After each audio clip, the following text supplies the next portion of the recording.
Hello friend, आप देख रहे हो हमारा चैनल ग्रो बुक्स। तो आज हम फिर से आपके लिए नई बुक लाए हैं, जिस बुक का नाम है experiments with people.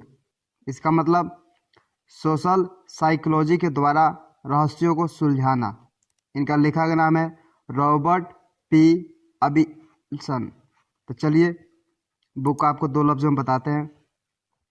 Experiments with people 2003 पूरी 20वीं शताब्दी के सोशल साइकोलॉजी का एक सर्वे है, और जो कुछ भी हमने इस दौरान सीखा है उसका निचोड़ है। इस किताब में आप इंसानी नेचर के छिपे साइंस और खुद के बारे में जानने वाले हैं। इसके अलावा हम ये भी जानेंगे कि हम जो फैसला लेते हैं वो आखिर क्यों लेते हैं, और हम इंसान किस हद तक सेल्फलेस यानी निस्वार्थ होते हैं। यह बुक किसके लिए है? साइकोलॉजी और सोशल साइंसेज के स्टूडेंट्स के लिए, भावनाओं में बह जाने वाले लोग जो अपनी ज़िंदगी को बेहतर बनाना चाहते हैं, बहुत अधिक सामाजिक लोग जो कि इंसानी नेचर में रुचि रखते हैं। अध्याय नंबर 1, अपनी आंतरिक जिंदगी के बारे में लोगों की धारणाएं अक्सर गलत होती है। ह्यूमन नेचर एक ऐसा कॉन्सेप्ट है जिसका इस्तेमाल उन एक्शन, इमोशंस और बिहेवियर्स को एक्सप्लेन करने में किया जाता है जिनका पहली नज़र में कोई सेंस नहीं बनता। अभी भी सबसे बड़ा सवाल यह है कि हम जैसा बर्ताव करते हैं वैसा क्यों करते हैं। सोशल साइकोलॉजी एक्सपेरिमेंट्स के द्वारा मनोवैज्ञानिक उस सीमा का पता लगा चुके हैं जहां तक लोग अपने ग्रुप के प्रभावित होते हैं। साथ ही साथ इस बात के बारे में भी जानकारी मिल चुकी है कि कैसे लोग अपने एक्शन के पीछे छिपे कारणों का पता लगा लेते हैं। इस किताब में हम 20वीं सदी के 28 सबसे बड़े सोशल मनोवैज्ञानिक प्रयोग द्वारा खुद के और पूरी इंसानी जाति के बारे में जानने की कोशिश करेंगे। यही वो अध्ययन है और प्रयोग है जिनके द्वारा हमें अपने बिहेवियर के पीछे छुपे कारणों का पता चल जाएगा। तो चलिए इन प्रयोगों के बारे में जानते हैं। क्या आप कभी गुस्से में अपने पार्टनर पर चिल्लाए हैं, जिसकी वजह से आपको बाद में उससे यह कहते हुए माफ़ी मांगनी पड़ी हो कि आप ऑफिस के काम को लेकर टेंशन में थे, जिसकी वजह से आपको गुस्सा आ गया था? निश्चित रूप से हम में से ज़्यादातर लोगों के साथ कभी ना कभी यह जरूर होता है। हो सकता है कि आपको लगे कि इस स्थिति में स्ट्रेस के कारण आपके बिहेवियर में बदलाव आया, लेकिन असल में ऐसा नहीं होता। सच्चाई तो यह है कि ज़्यादातर लोगों को अपने अंदर की भावनाओं के बारे में ज़्यादा कुछ जानकारी नहीं होती, लेकिन फिर भी उन्हें लगता है कि वे काफ़ी कुछ जानते हैं। मसलन लोग अपने कामों को सही साबित करने के लिए कई बार अपने थॉट्स और इमोशन का सहारा लेते हैं। इस प्रोसेस को हम आत्मनिरीक्षण या इंट्रोस्पेक्शन कहते हैं, लेकिन यह उतना सही तरीका नहीं है जितना हमें लगता है। 1977 में रिचर्ड ई निस्बेट और नैन्सी बैलोस द्वारा की गई एक स्टडी को ही ले लीजिए। इस एक्सपेरिमेंट में प्रतिभागियों से जी नाम के एक काल्पनिक जॉब एप्लीकेट को उसकी क्वालिटी जैसे फ्लेक्सिबिलिटी और लाइकेबिलिटी के आधार रेट करने को कहा गया। एक्सपेरिमेंट में हिस्सा ले रहे हर व्यक्ति को एक फाइल दी गई जिसमें जिल के बारे में कुछ जानकारी मौजूद थी। फाइल में जिल के साथ हाल में हुए एक कार हादसे में भी जिक्र था। एक्सपेरिमेंट के नतीजों ने रिसर्च को काफ़ी हैरान किया, क्योंकि कार हादसे की जानकारी होने के बावजूद भी जिल को मिले एवरेज लाइकेबिलिटी स्कोर पर कोई बहुत अधिक फर्क नहीं पड़ा था। हालांकि जब एक्सपेरिमेंट में हिस्सा लेने वाले लोगों से बाद में पूछा गया कि उन्होंने जिल को लाइकेबिलिटी का स्कोर किस आधार पर दिया था, तो उन्होंने जिन कारणों को मेंशन किया था उनमें से कार एक्सीडेंट भी एक था। इंट्रोस्पेक्शन के लाइबिलिटी स्कोर डाटा में मैच न होने के बाद यह बताती है कि कैसे कई बार इंट्रोस्पेक्शन की वजह से हम अपने बिहेवियर के बारे में गलत रिजल्ट निकाल लेते हैं।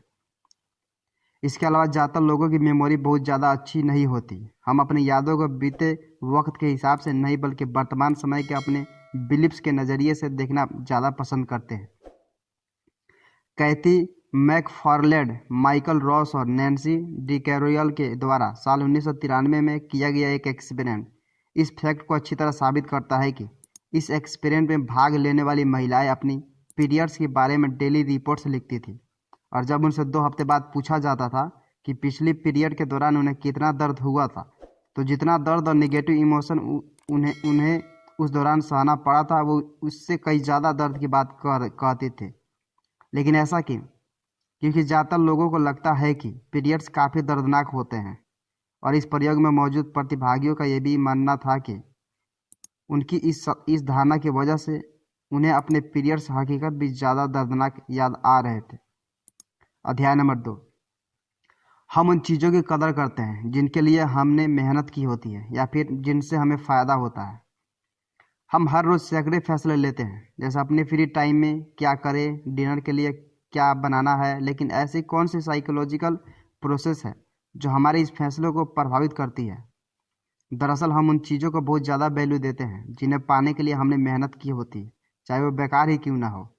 इसलिए इलियट एरोनसन और जूडसन मिल द्वारा 1951 में की गई एक रिसर्च में यह बात साबित हो चुकी है कि इस प्रयोग में हिस्सा लेने वाले लोगों को रिसर्च के सामने एक अश्लील पैराग्राफ पढ़ना था, जिसके बाद उन्हें एक काल्पनिक सेक्स डिस्कशन ग्रुप में एंट्री मिलती थी।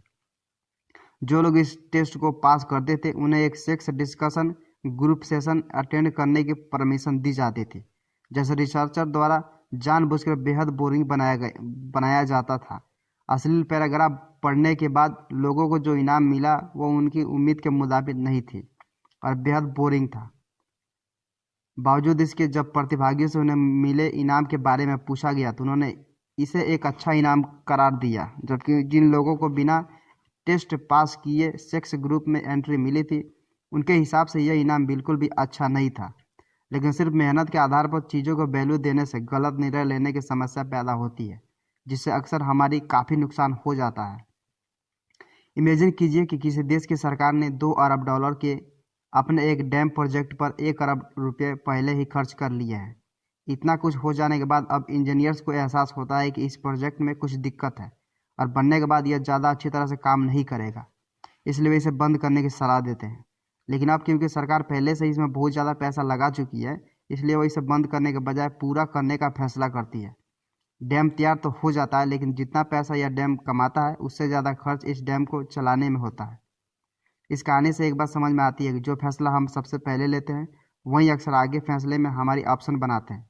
मिसाल के तौर पर अलेक्जेंडर राउथमन के द्वारा 1999 में की गई एक स्टडी को ही ले लीजिए, जिसमें प्रतिभागियों को माउथ वॉश में जुड़े 2 पैम्पलेट्स में से किसी एक को पढ़ना था।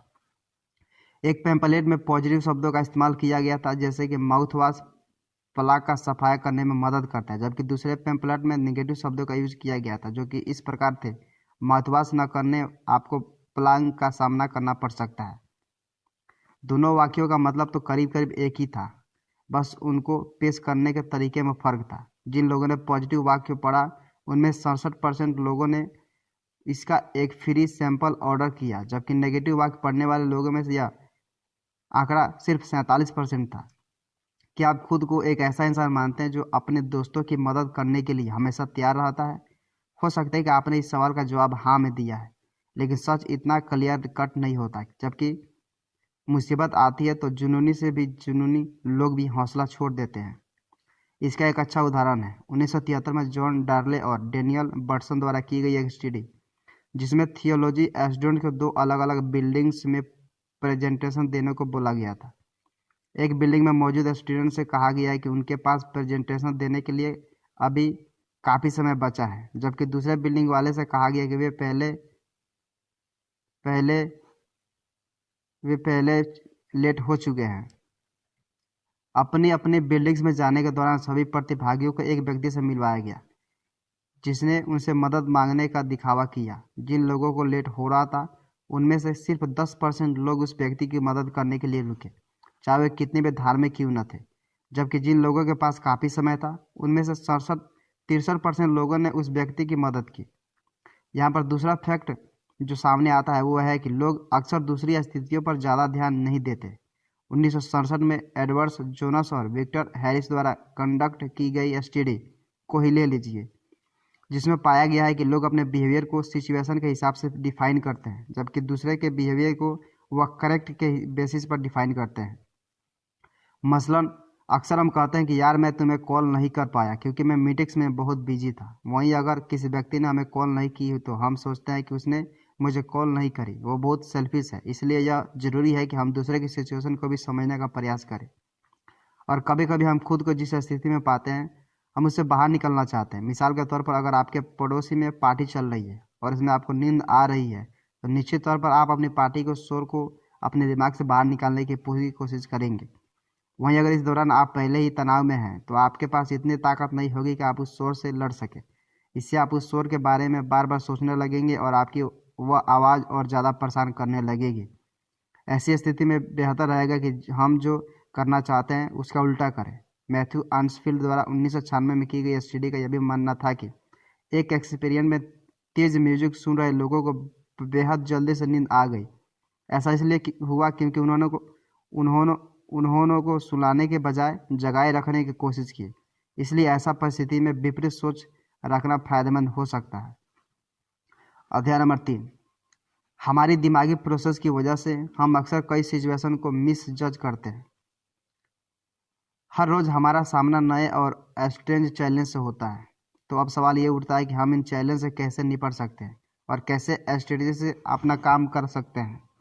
पहली बार जब हम चीज़ों को फेस वैल्यू के आधार पर देखते हैं, 1993 में डेनियल गिलबर्ट एट अल द्वारा की गई स्टडी में यह बात सामने आई कि जब हम चीज़ों को पहली बार देखते हैं तो जो कुछ भी हम देखते हैं उस पर पूरी तरह विश्वास कर लेते हैं। इसके बाद हम उस चीज़ से जुड़े रहते हैं, जुड़े तरह के सवाल पूछकर पता लगाते हैं कि जो हमने देखा क्या वो सच था, और अगर सच था तो कितना। और यही वो पॉइंट है जहाँ पर हम फैसले लेते हैं कि हमें अपने विश्वास में बदलाव करना चाहिए या फिर उस पर टिके रहना चाहिए। इस बात को साबित करने के लिए एक प्रयोग भी किया गया जिसमें पार्टिसिपेट्स के सामने एक आरोपी से जुड़े कई सही और गलत स्टेटमेंट को पढ़ा गया और उनसे पूछा गया कि वो आरोपी कितना सज़ा देना चाहिए। जैसे जैसे स्टेटमेंट्स पढ़ते जा रहे थे, कुछ पार्टिसिपेट्स साथ साथ उनका हिसाब किताब भी कर रहे थे, जिसका मतलब था कि वे सिर्फ यही सही स्टेटमेंट्स पर ध्यान दे रहे थे और गलत स्टेटमेंट्स पर सोचने के लिए उनके पास समय नहीं था। नतीजा यह हुआ कि गलत स्टेटमेंट्स की वजह से आरोपी पर आरोप सिद्ध हो गया और जिन लोगों ने हिसाब किताब किया था उन्होंने बिना हिसाब किताब करने वाले लोगों की तुलना में आरोपी को 11 साल ज़्यादा लंबी सज़ा सुनाई। इसके अलावा गुड फीलिंग्स के बेस पर नई सिचुएशन को गलत तरीके से इंटरप्रेट करने भी हमारी माइंड हमें गुमराह कर सकता है। 1976 में फ्रेड एयरऑफ अब रॉबर्ट एल्बर्सन द्वारा की गई एक अध्ययन को ही ले लीजिए, जिसमें प्रतिभागियों को दो दो के जोड़ों में बांटा गया था। हर जोड़ों में से एक प्रतिभागी को बिना देखे और सुने यह अंदाज़ा लगाना था कि उसका पार्टनर 5 कार्ड्स में से जो एक कार्ड उठा रहा है वह कौन सा है। इस प्रोसेस को कई बार दोहराया गया।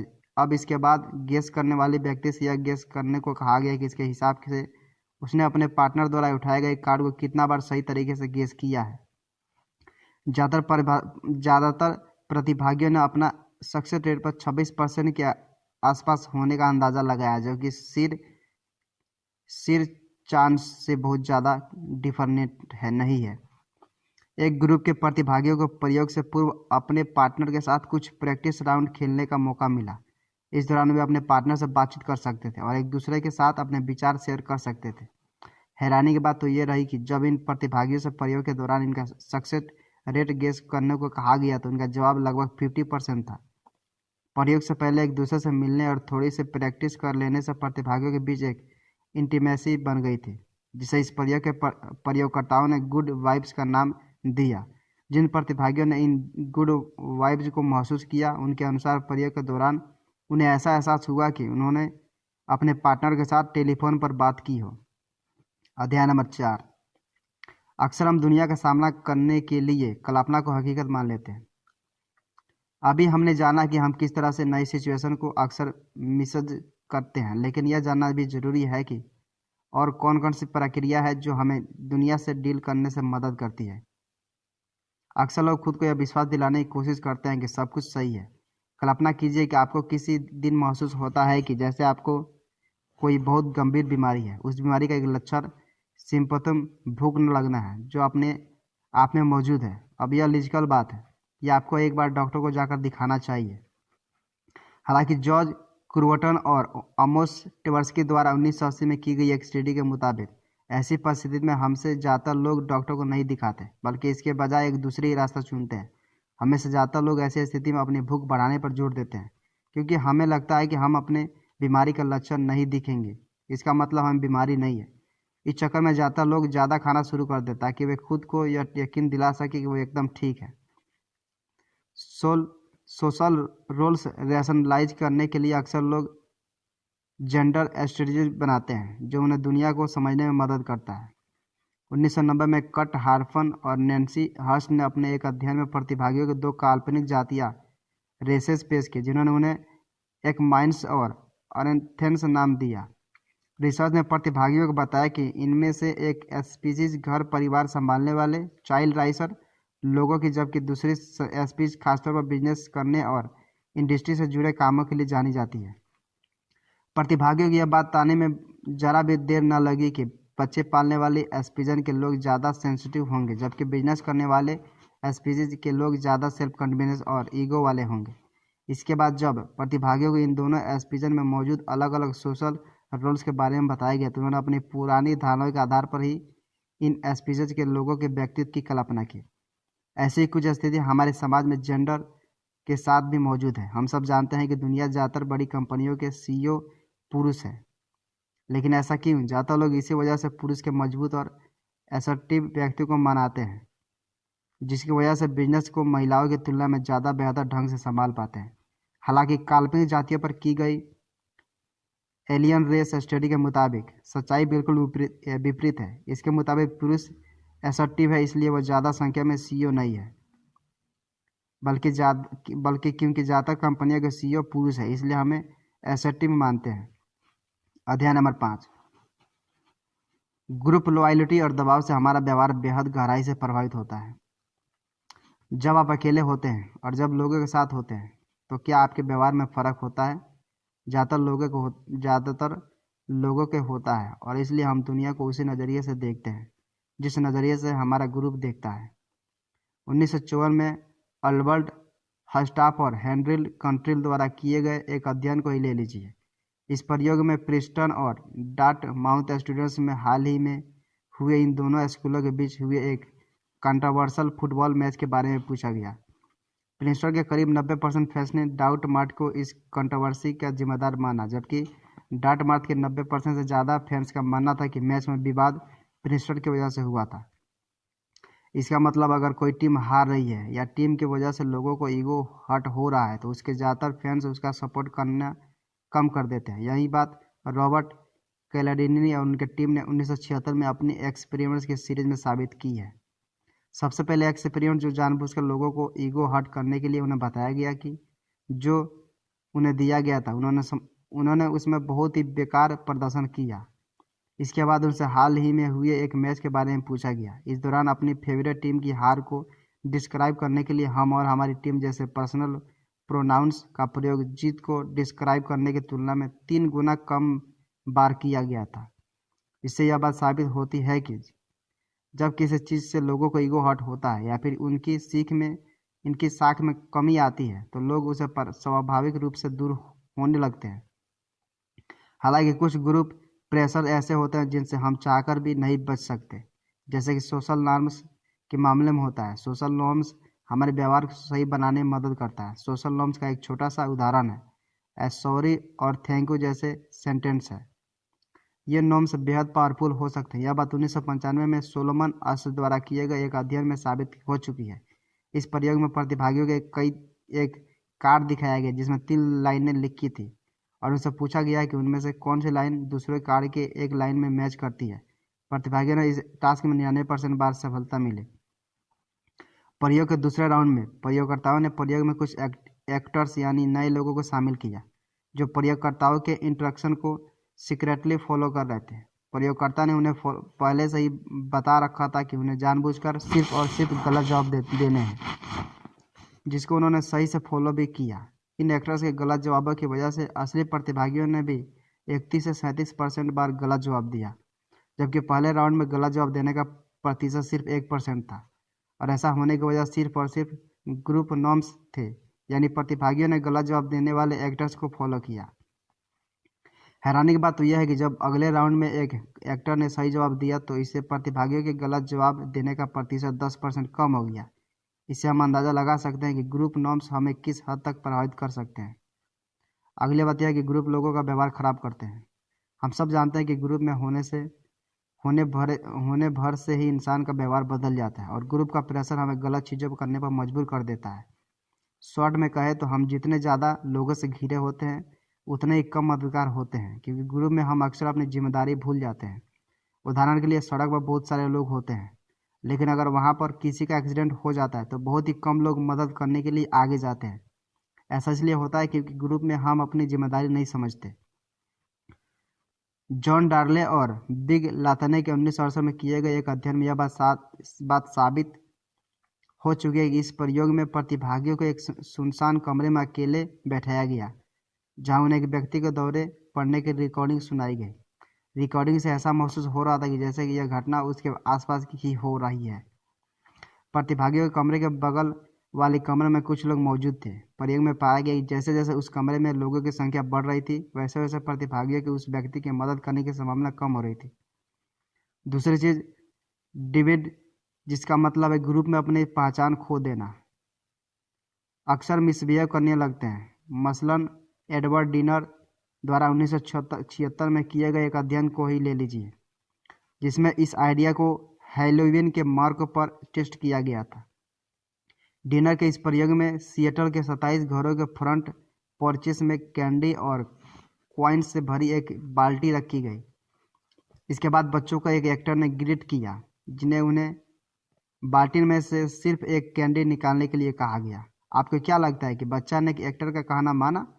जब बच्चे अकेले थे और एक्टर ने उनसे उनका नाम पूछकर उन्हें कैंडी लेने की परमिशन दी, तब बच्चों ने रूल को अच्छी तरह फॉलो किया। लेकिन जब बच्चे ग्रुप में थे तो उन्होंने रूल को बिल्कुल भी फॉलो नहीं किया। उन्होंने 57% बार एक से ज़्यादा कैंडी और कॉइन्स उठाए। कुल मिलाकर जब लोगों को उन्हें फेवरेट ग्रुप से अलग किया जाता है तो अक्सर उनका व्यवहार काफ़ी असामाजिक हो जाता है, जिससे कई बार वे हिंसक भी हो जाते हैं। मिसाल के तौर पर कोलोराडो स्टूडेंट्स एरिक हैरिस और डायरन क्लेबार्ड के ट्रेजिक जैसे को ही ले लीजिए।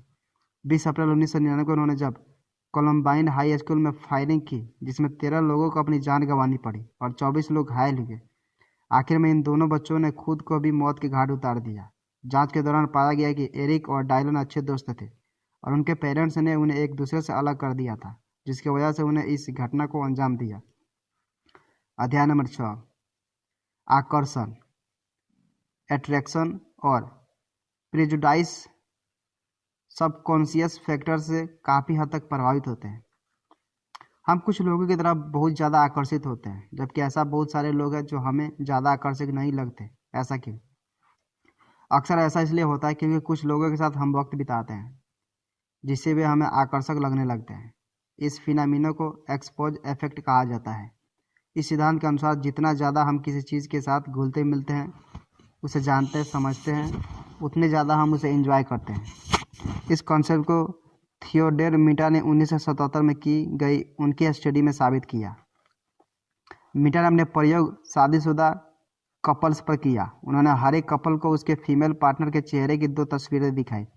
पहली तस्वीर नॉर्मल थी, जबकि दूसरी तस्वीर इन्वर्टेड थी।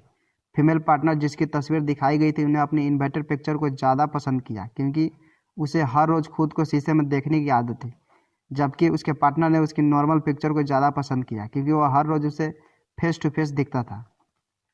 इसके अलावा जब हम किसी व्यक्ति की तरफ पहली बार आकर्षित होते हैं तो हम सिर्फ उसका चेहरा देखते हैं। इस फिनोमिना को बिहेवियर कन्फर्मेशन कहा जाता है। इसके मुताबिक अगर हमें लगता है कि किसी व्यक्ति में कोई खास क्वालिटी है तो हम इस तरह से व्यवहार करते हैं जिससे हम कि वह क्वालिटी इनकरेज हो। दूसरे शब्द में कहें तो अगर आपको कोई व्यक्ति आकर्षक लगता है तो आप उसके साथ बात करते हुए ज़्यादा अटेंटिव रहेंगे और ज़्यादा जोशीले ढंग से पेश आएंगे। इस तरह से वह व्यक्ति भी आपके साथ अच्छी तरह से पेश आएगा, जिससे आपको वह व्यक्ति और भी ज़्यादा आकर्षक लगने लगेगा। यही सिद्धांत नेगेटिव वे भी काम करता है। जब हमें कोई व्यक्ति अनाकर्षक लगता है, प्रेजुडिस यानी पहले से ही किसी के बारे में राय बना लेना समाज में बहुत ज़्यादा आम बात है, लेकिन ज़्यादातर लोग इसे स्वीकार करने से कतराते हैं। जॉन डेविडियो द्वारा 1997 में की गई एक स्टडी को ही ले लीजिए। इस प्रयोग में गोरे लोगों को बहुत थोड़े समय के लिए एक व्यक्ति की तस्वीर दिखाई गई जो या तो वाइट था या फिर ब्लैक। इसके बाद उन्होंने कुछ शब्द दिए जो कि एडजेक्टिव थे। ये सब तो किसी व्यक्ति को डिस्क्राइब करते थे, जैसे क्रूल या काइंड, या फिर किसी हाउस को जैसे ड्राफ्टी। उनसे कहा गया कि यह तस्वीर में मौजूद उस व्यक्ति को डिस्क्राइब करे। औसत तौर पर जिन लोगों को ब्लैक मैन की तस्वीर दिखाई गई, उन्होंने क्रूअल जैसे नेगेटिव एडजेक्टिव का उन लोगों की तुलना में ज़्यादा यूज किया गया जिन्हें व्हाइट मैन की तस्वीर दिखाई गई थी। दूसरे शब्दों में कहे तो लोगों के मन में यह बात भी बहुत गहराई से बैठ गई थी कि ब्लैक मैन शब्द व्हाइट मैन के शब्द तुलना में काफ़ी ज़्यादा नकारात्मक है। प्रयोग खत्म होने के बाद प्रतिभागियों को एक क्वेश्चन सर्वे दिया गया जिसमें एथनिक ग्रुप से जुड़े कुछ सवाल पूछे गए थे। सर्वे में लिखे गए लोगों के जवाबों से पता चला कि वे जानबूझकर ब्लैक लोगों के लिए नेगेटिव शब्दों का प्रयोग नहीं कर रहे थे, बल्कि वे समान तौर पर उनका जवाब दे रहे थे। लोगों को आसानी से प्रभावित किया जा सकता है। कई बार बुरे कामों के लिए भी हम अक्सर सोचते हैं कि काश हम दूसरे लोगों की सोच को बदल पाते और अपने हिसाब से उनसे काम करवा पाते। शॉर्ट में कहे तो हम किसी व्यक्ति से कुछ ऐसा काम करवाकर जो उनके नज़रिए के बिल्कुल विपरीत हो, उसकी ओपिनियन को बदल सकते हैं। हम क्या करते हैं और क्या सोचते हैं कि बीच का यही फ़र्क है को क्रिएट करता है। साल 1959 में लियोन फेस्टिंगर और जेम्स कॉल्समथ द्वारा की गई स्टडी को ही ले लीजिए। यह प्रयोग बहुत ही ज़्यादा बोरिंग थी। बावजूद इसके प्रयोग खत्म होने के बाद इसमें भाग लेने वाले लोगों से कहा गया कि वे अपने बाद आने वाले व्यक्ति से कहे कि प्रयोग बहुत ज़्यादा मज़ेदार है। इस तरह रिसर्चर ने उन्हें एक कहानी सुनाकर कन्विंस किया गया कि उनका एक छोटा सा झूठ किस तरह से प्रयोग को कामयाब बना सकता है। सबसे पहले जाने वाले लोगों ने बाहर आने पर दूसरे लोगों को बताया कि प्रयोग बहुत ही मज़ेदार था। इस वजह से उन्हें कोग्निटिव डिसोनेंस का अनुभव हुआ, क्योंकि जो उन्होंने अनुभव किया था और जो वे कर रहे थे उन दोनों बातों से बहुत अधिक फर्क था। इस डिसोनेंस को हैंडल करने के लिए प्रतिभागियों ने अपने ओरिजिनल बिलीफ को बदला और इसमें सुधार किया। अंत में उनका मानना था कि प्रयोग उतना भी बोरिंग नहीं था जितना कि उन्हें शुरुआती में लग रहा था। इस तरह से प्रतिभागियों को उनके नज़रिए के विपरीत काम करवाकर रिसर्चर सही मायने में उन्हें बिलीफ्स को बदल पाए। अथॉरिटी फिगर्स का इस्तेमाल करने भी हम लोगों के बिलीफ्स को बदल सकते हैं और उनसे अपने हिसाब से काम करवा सकते हैं। कई बार ऐसा काम भी जिन्हें कहीं ना कहीं किया जा सकता है। ऐसा कुछ 1964 में स्टैनली मिलीग्राम की फेमस स्टडी में पाया गया था। मिलीग्राम के प्रयोग में लैब कोट पहने एक एक्टर ने जानबूझकर झूठी घोषणा की वे टीचिंग और मेमोरी पर एक प्रयोग करने जा रहे हैं जिसमें एक प्रतिभागी को बिजली के झटके दिए जाएंगे। इस प्रयोग में इस्तेमाल की गई शॉक मशीन पूरी तरह नकली थी, जिसमें अलग अलग तीव्रता के झटके देने के कई स्विच लगे हुए थे। इस मशीन के द्वारा 30 से लेकर 445 वाट तक के झटके दिए जा सकते थे।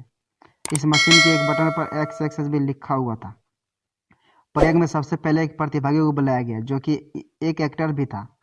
जब इस एक्टर ने एक सवाल का गलत जवाब दिया तो मशीन को कंट्रोल करने वाले प्रतिभागी ने उसको झटका देना शुरू कर दिया। झटकों के इंटेंसिटी को 30 वोल्ट से बढ़ाकर आगे ले जाया गया। प्रयोग के दौरान जब कभी मशीन को कंट्रोल करने वाले व्यक्ति को कोई हिचक होती तो वाइट लैब कोट वाला व्यक्ति उसे आगे बढ़ने के लिए एनकरेज करता रहा था। तो यह प्रयोग कितना आगे बढ़ा। 315 वाट के झटके के बाद एक्टर दीवार की तरफ उड़ा और डेड साइलेंट हो गया। इसके बावजूद भी 65% प्रतिभागियों ने झटकों की तीव्रता को बढ़ाना जारी रखा। कुछ प्रतिभागियों 450 वोल्ट तक के पहुंचे, जबकि इन्हें तो एक्स का भी यूज किया। यह प्रयोग दर्शाता है कि ज़्यादातर लोग आदेशों का पालन करने के लिए किस हद तक जा सकते हैं। अध्याय नंबर 7, परोपकार और प्यार सच में होते हैं। इंसान अक्सर बुरे कर्म करता है, लेकिन क्या इसका मतलब यह है कि पूरा मानवता सभ्यता ही बुरी है? जब आप किसी भिखारी को कुछ सिक्के देते हैं तो क्या आप परोपकार कर रहे होते हैं, या फिर इसके पीछे का आपका मकसद खुद को बेहतर फील करना होता है? यह बात तो पूरी सच है कि परोपकार का इस दुनिया में अस्तित्व होता है। सी डेनियल बटसन द्वारा 1988 में किए गए अध्ययन को ले लीजिए। इस अध्ययन में मौजूद लोगों को एक रिकॉर्डिंग सुनने को दी गई जिसमें काठी नाम की एक महिला अपने स्ट्रगलों को बयां कर रही थी। प्रतिभागियों से कहा गया कि उन्हें इस रिकॉर्डिंग को सहानुभूतिपूर्वक सुनना है। रिकॉर्डिंग सुनने के बाद उनके पास ऑप्शन था कि वो चाहे तो कुछ घंटों के लिए उस महिला की मदद कर सकते हैं। रिकॉर्डिंग खत्म होने के बाद कई सारे लोगों ने महिलाओं की मदद करने के लिए हामी भरी। करीब 60% लोगों ने हर व्यक्ति को पता था कि अगर वो महिला की मदद नहीं करता तो निश्चित रूप से कोई और कर लेगा, लेकिन फिर भी ज़्यादातर लोगों ने बिना कोई बहाना बनाए मदद करने की पहल की।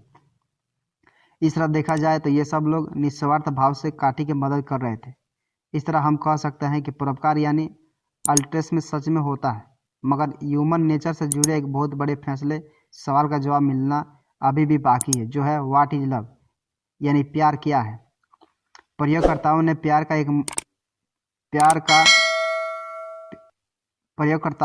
एक मजबूत परिभाषा का पता चला, जिसके मुताबिक जब आप किसी से प्यार करते हैं तो आप उससे अपना ही एक हिस्सा बना लेते हैं।